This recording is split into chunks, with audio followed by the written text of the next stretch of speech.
What's up and welcome back to Interpreting the Scares! That's right, we're back at it on a month-long journey throughout the nightmares.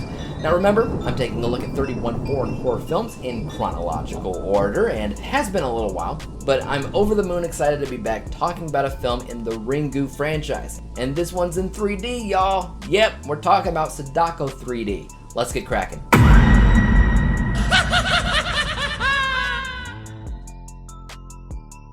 Sadako 3D is the fifth film in the Ringu franchise, this time letting audiences at home experience the horror of Sadako emerging from the television screen, as this film's in 3D. Turns out a madman is attempting to resurrect Sadako so that she can unleash her terror upon the world, and he's doing this through yet another cursed video that's been circulating around the interwebs. So before I get too far into the review, I think that it's pertinent to understand where in the canon this film technically lies.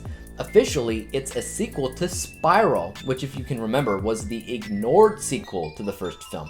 Basically, this entire franchise split, so that the Ringu franchise had its own set of sequels, while Spiral had its own set, which I don't really understand. I think that's kind of dumb. I mean, if you made two sequels to the original first Ring film, that would signify the first sequel was crap, wouldn't it? Why would you want to continue that exactly? I don't know.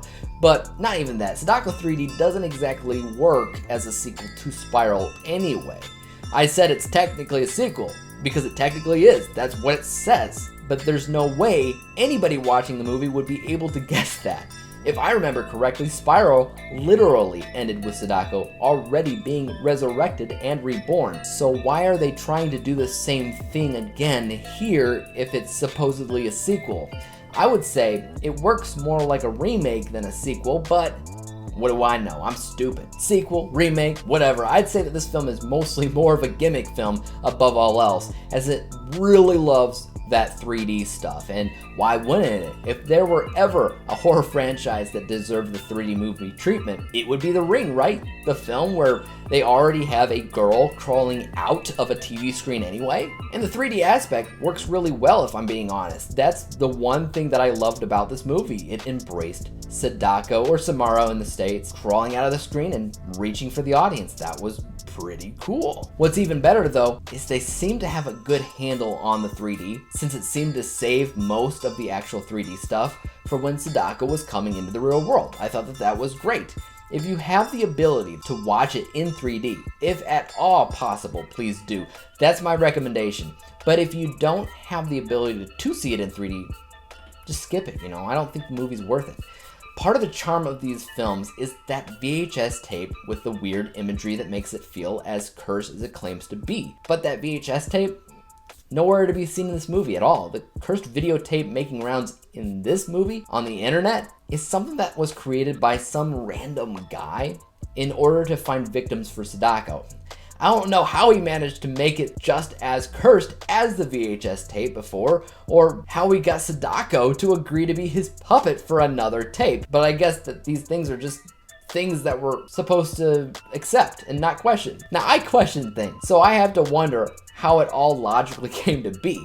Also, the third act is filled with, I don't even know, Sadako wannabe clones that have like spider legs or something. I mean, I will say it's a little bit of a spoiler, but I'm not that worried about it because one, this is a hard movie to find in 2D, let alone 3D, and two, past some of the 3D moments, the film just isn't worth to watch. But I mean, yeah, there's a lot going on in this film that legitimately kind of confuses me. That's why I said, at the end of the day, it's a gimmick film. If there's a way to just watch the 3D moments where Sadako climbs out of a computer screen, I suggest that much more than anything regarding the plot, which is sure to confuse you. In general, I think that the public hate this film. I think that it had a lot of problems with reception. I don't think it really warrants that much hate because they did do what they sought out to do, which is good.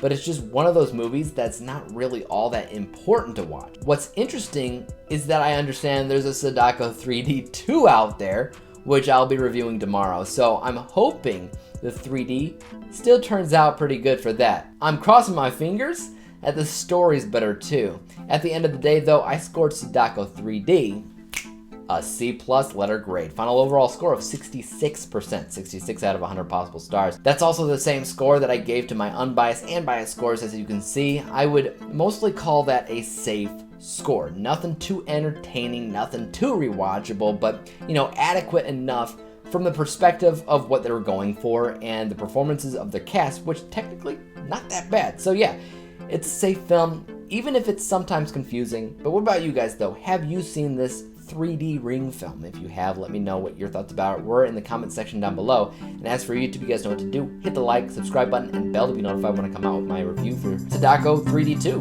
And until then, peace out.